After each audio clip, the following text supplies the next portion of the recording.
Bonjour à toutes et à tous les amis, c'est Gilles Mansillon. Aujourd'hui, dimanche 17 mars. Je reviens à vous, je suis de retour pour quelques jours à La Ciotat et, et j'espère que vous vous portez bien. Je vous remercie de votre présence. Je vous remercie de soutenir la chaîne. Si vous voulez une session privée, vous pouvez m'envoyer un email.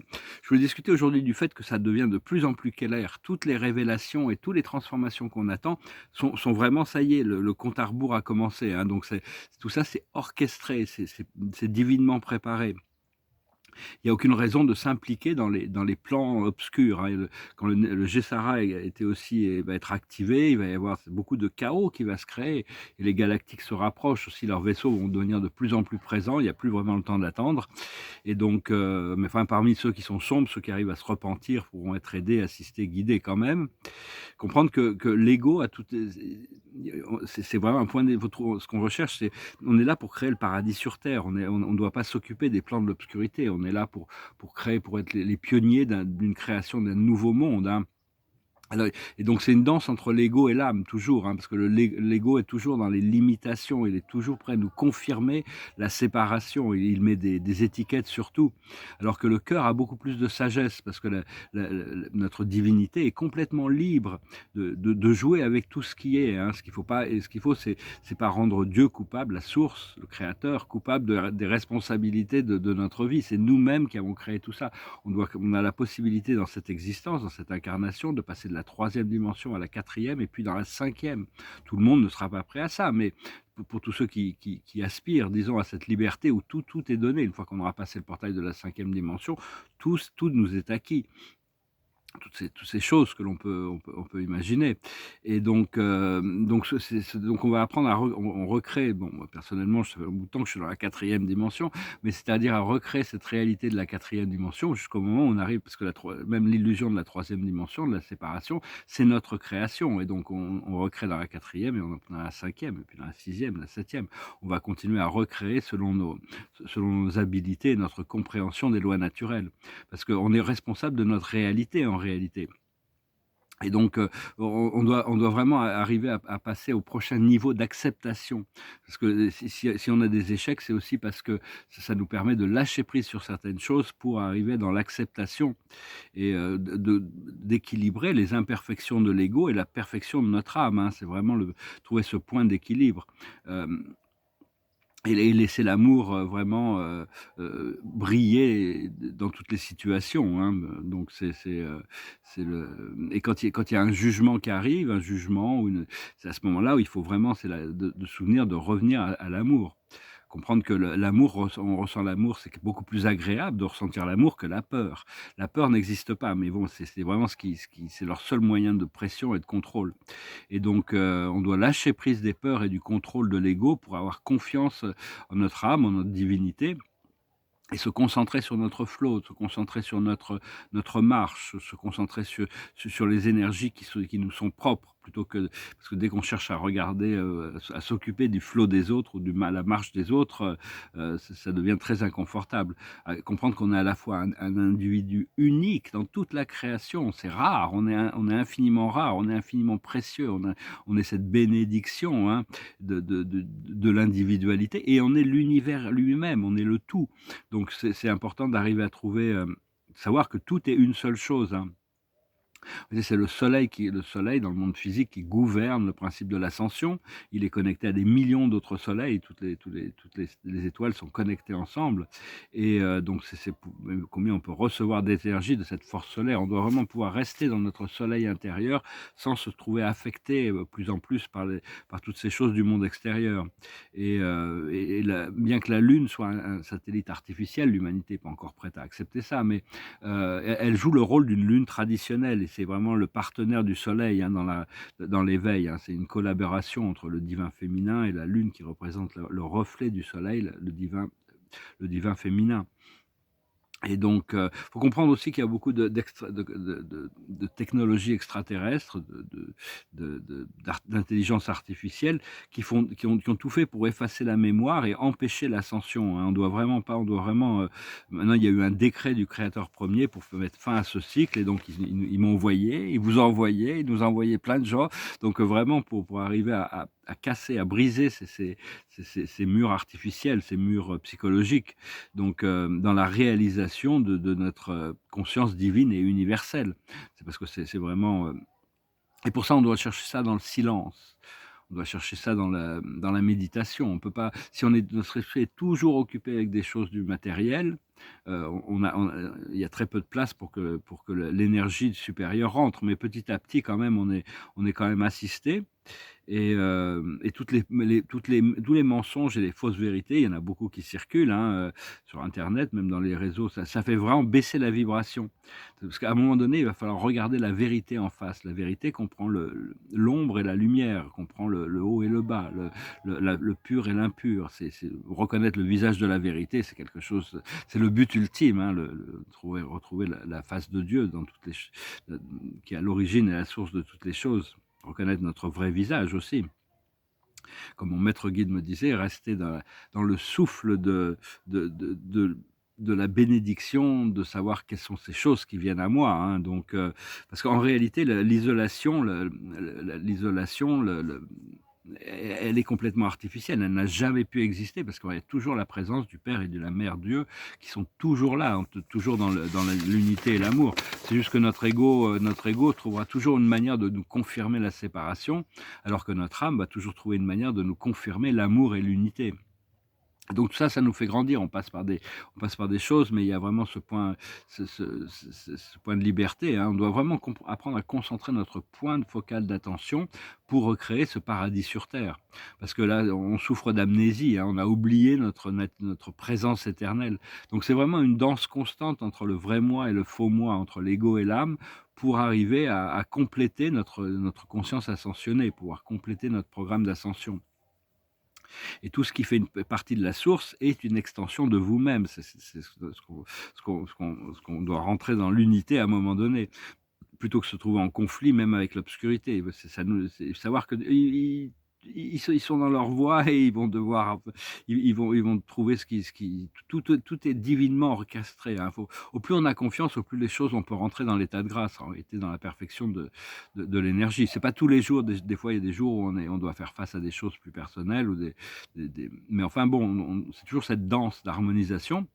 Et parce qu'on doit apprendre à vivre dans le présent aussi, hein. Donc tous les anciens cycles, à un moment donné, on doit lâcher prise de toutes nos habitudes de pensée, de fonctionnement d'une manière linéaire pour rentrer dans la présence, être assis dans notre présence. Et les plans de l'obscurité ne devraient pas nous concerner, hein. On est vraiment là, on est les leaders du nouvel âge, d'un nouvel âge d'or, de paix, d'amour, de joie. C'est l'âge de la sagesse qui va se révéler. On plante des graines de sagesse qui vont transformer en des arbres de sagesse qui vont continuer à grandir pendant des millénaires et des millénaires. La sagesse, on ne peut pas l'épuiser. Il y a toujours des nouveaux niveaux de sagesse à découvrir. Et enfin, c'est vraiment une opportunité dans cette vie je commence à prendre conscience des choses. Des fois, ça a été tellement dur, je demandais à Dieu de me rapatrier, mais enfin bon, attendez-vous quand même avec du chaos, hein, parce que le Nessara va arriver, donc ils sont en train de se mettre en ligne. Et si vous voulez voir qui sont les gentils, c'est tous ceux qui sont démonisés dans les médias. Enfin, des gentils, ceux qui travaillent pour la lumière. Tous les gens qui travaillent pour la lumière sont démonisés dans les médias, hein, donc il faut pas tout ça va s'écrouler d'un seul coup, hein, donc et la seule manière de naviguer, c'est la porte, c'est l'intérieur, hein. Il n'y a pas le choix, c'est la seule voie. Parce que comprendre que la tyrannie va arriver à sa fin et que la loi universelle va être renforcer, hein, la joie, la liberté, la souveraineté, l'abondance pour tous, hein. C'est quelque chose qu'on doit continuer à cultiver, imaginer, voir, ressentir déjà au niveau de nous-mêmes, parce que il y a un plan beaucoup plus grandiose. Déjà, si on peut comprendre toutes les énergies qui nous traversent et comment arriver à s'harmoniser avec ces choses, à ce moment-là, déjà, on trouve notre salut, on peut le partager, on trouve notre point de liberté, on trouve notre conscience supérieure, on trouve l'inspiration à chaque moment aussi d'être juste, d'être équilibré, d'être concordant avec les situations qui sont devant nous. Parce qu'on n'a pas des choix infinis, vraiment, on n'a pas des choix infinis, on a des choix par rapport, le choix moral ou immoral, le choix positif ou négatif qui se présente par rapport aux situations qui se présentent dans notre conscience. Généralement, c'est...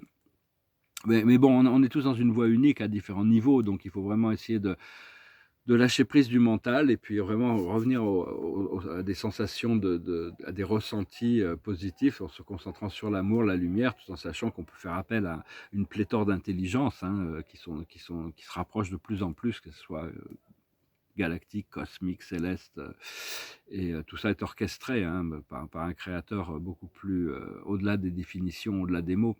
Par contre, il faut faire attention à certaines cérémonies religieuses. Je veux dire, bon, comprendre, je ne veux pas critiquer, mais enfin, je veux dire, ce qui se passe dans les églises catholiques n'a rien à voir avec la voix du Christ. Hein. Ils implantent des choses très très négatives à travers les mots. Vous mangez le corps du Christ, oui, on est cannibale, et vous buvez le sang du Christ, oui, vous êtes des vampires. Donc ils tiennent l'humanité à cause de choses très très sombres, alors qu'en réalité, il n'y a pas et donc, ils arrivent à créer des égrégores assez négatifs qui sont imprimés dans le subconscient. On doit vraiment se retourner vers l'amour, vers le Dieu intérieur, hein, vraiment, et en alignement avec les forces supérieures de l'univers. Hein. Ouais, bon, c'est juste des... je veux pas... Enfin bon, quand la vérité va sortir, il y en a beaucoup qui vont tomber de très haut par rapport à des croyances qu'ils avaient qui étaient extrêmement limitatives, ou des jugements, des jugements sur certaines choses. Il y a des choses qui sont jugées très, très sévèrement par la société, qui sont en réalité le libre arbitre, quoi. Et puis il y a des choses qui sont complètement acceptables et même légales, alors qui sont des tyrannies ou des formes d'oppression. Hein, donc voilà, bon, je veux juste venir vous saluer, restez positif, il y a toute cette liberté qui est devant nous. On va tirer quelques cartes pour voir. La carte de la journée, c'est le centre, se recentrer, être présent. Hein. Je vais voir un petit peu pour une lecture de chakra, pour voir un petit peu. Tiens, on va faire comme ça. On va tirer 9 cartes pour voir les chakras principaux. Bon, je fais ça de manière collective. Si vous voulez une lecture individuelle, vous pouvez m'envoyer, ça sera beaucoup plus personnel. Donc à la base, c'est Pluton qui gère la base de notre être, de la colonne vertébrale, ce centre. C'est l'autopréservation, c'est-à-dire, bon, il y a quand même, on arrive à se préserver, on arrive à trouver cette paix intérieure malgré le fait qu'il y a toutes ces ombres de l'ego. Au niveau des plans terrestres, au niveau du chakra de la sexualité, au chakra sacral, on a le phénix, on a le soleil, on a la renaissance, on a vraiment un pouvoir, un nouveau pouvoir qui arrive sur ce plan terrestre. Au niveau du plexus solaire, c'est un centre de pouvoir, hein, c'est Saturne qui gère le deuxième chakra. Le troisième chakra est géré par Jupiter quand on est ascensionné. Et là, on a l'île des joyaux. C'est l'étoile, c'est vraiment la réalisation de nos rêves. Hein.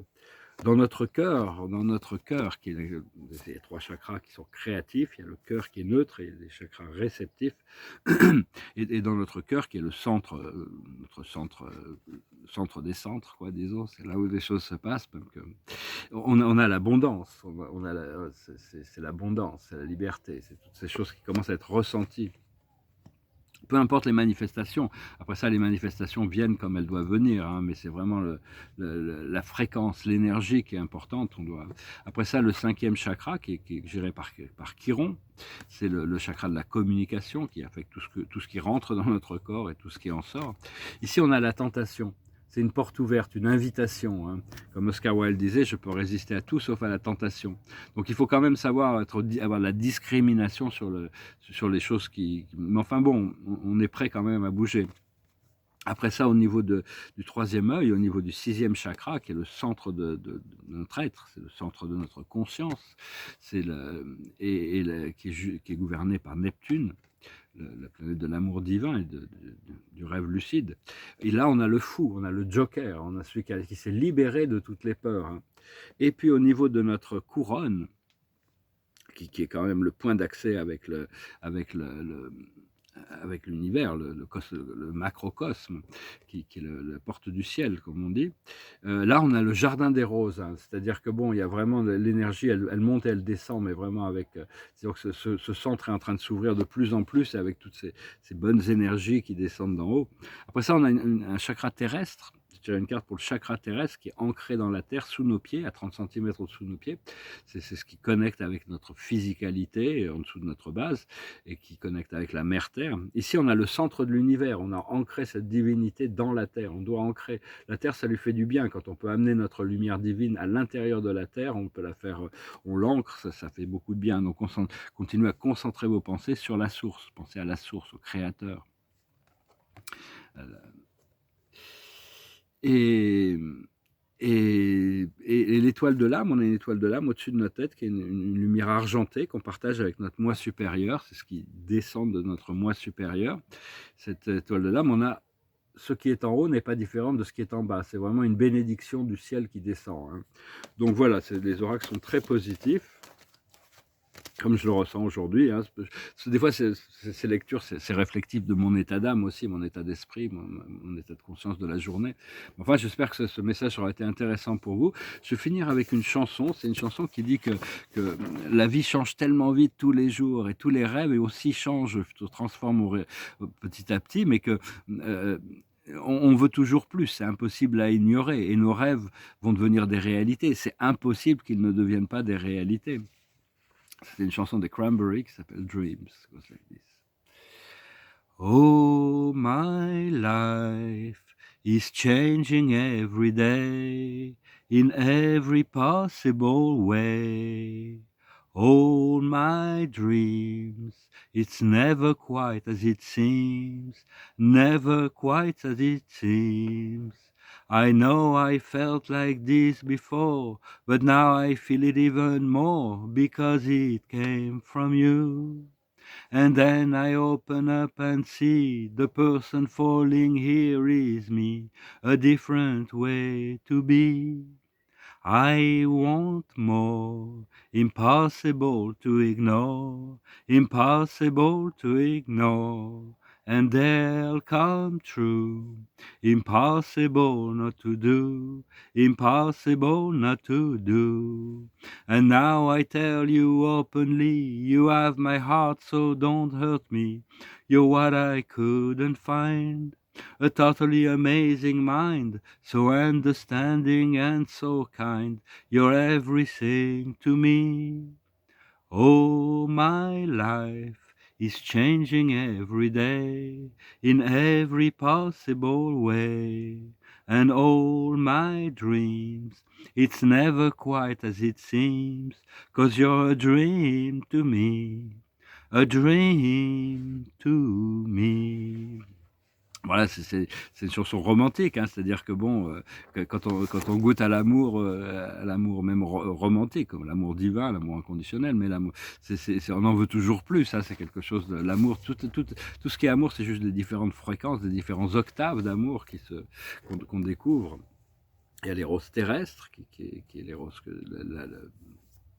le monde sentimental, et l'éros céleste, on connecte à Dieu à travers l'amour inconditionnel. C'est ce qui nous rapproche le plus c'est la seule chose qui nous rapproche de Dieu, c'est l'amour inconditionnel en réalité. Tout le reste, ça fait partie des illusions qui vont se dissoudre aussi. Ça m'a fait plaisir de pouvoir faire ce petit message. Je vais tirer quelques cartes. L'observateur de la journée, c'est le trésor, hein, le trésor qui arrive sur le dos de la tortue. La plus haute sagesse, c'est TikTok, c'est se connecter à des moments d'éternité, hein, prendre vraiment le temps de respirer. Ce qu'il faut comprendre, c'est entre les mondes. On est encore dans la 4e dimension, on n'a pas encore complètement complété la 5e dimension. C'est pour ça qu'il ne faut pas être juste sévère par rapport à soi-même, il faut être gentil et doux par rapport à soi-même. Ce qu'il faut faire, c'est l'heure de la sieste. Il faut se reposer, il faut se relaxer, il faut se détendre, il faut lâcher prise de tous les problèmes, lâcher prise des rêves, lâcher prise des relations, lâcher prise de tout ça. Respirer, relaxer, trouver la paix et le silence. Et ça va nous amener à l'action, hein. Il va y avoir de l'action, la volonté divine en action, hein. Ça va nous amener à agir, hein. Donc voilà, chaque chose en son temps. Je vous souhaite une très bonne journée, un très bon dimanche, et puis je vous dis à bientôt. Namasté.